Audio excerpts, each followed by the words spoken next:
Hi అండి. అందరికీ నమస్కారం. 'బ్రహ్మముడి' సీరియల్ ఈరోజు ప్రోమోలో ఏం జరగబోతుందో చూద్దాం. ఇంట్లో అయితే రుద్రాని, కావ్య అందరూ కలిసి అయితే భోజనం చేస్తూ ఉంటారు. అందరికీ కావ్య వడ్డిస్తూ ఉంటుంది భోజనం. వెంటనే రుద్రాని ఇలా అంటూ ఉంటుంది. సుభాష్ అన్నయ్యకి ఈ ఇంట్లో ఏం మాట్లాడే హక్కు లేదని చెప్పింది. అపర్ణ వదిన అయితే ఏమీ మాట్లాడకుండా ఉంది అని చెప్పి అంటూ ఉంటుంది. కావ్య అయితే ఆ మాటలకి ఏమీ మాట్లాడకుండా ఉంటుంది. రాజు కూడా అలా ఆలోచిస్తూ ఉంటాడు ఆమె మాటలకి. వెంటనే రుద్రాని అయితే తన భర్తని ఏమన్నా తన కోడల్ని ఏమనలేకపోయింది. మా వదిన అయితే మంది ముందు కావ్య వాళ్ళిద్దరిని అవమానించింది. అందుకే అవమానం తట్టుకోలేక ఇక్కడికి భోజనానికైతే రాలేరు, మన ముందు కూర్చోలేరు అని చెప్పి అంటూ ఉంటుంది. ఆ మాటలకి అయితే కావ్య ఏమీ మాట్లాడకుండా అలా ఆలోచిస్తూ ఉండిపోతూ ఉంటుంది. తర్వాత కావ్య మరియు రాజు అయితే మాట్లాడుకుంటూ ఉంటాడు.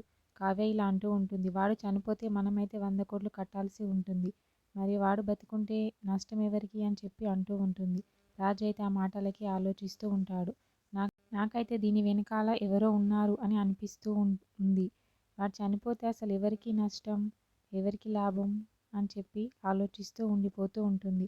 రాజు అయితే అవును, ఇది కూడా నిజమే కదా, ఎవరై ఉంటారు వాళ్ళు అని చెప్పి అయితే రాజు కూడా ఆలోచిస్తూ ఉంటాడు.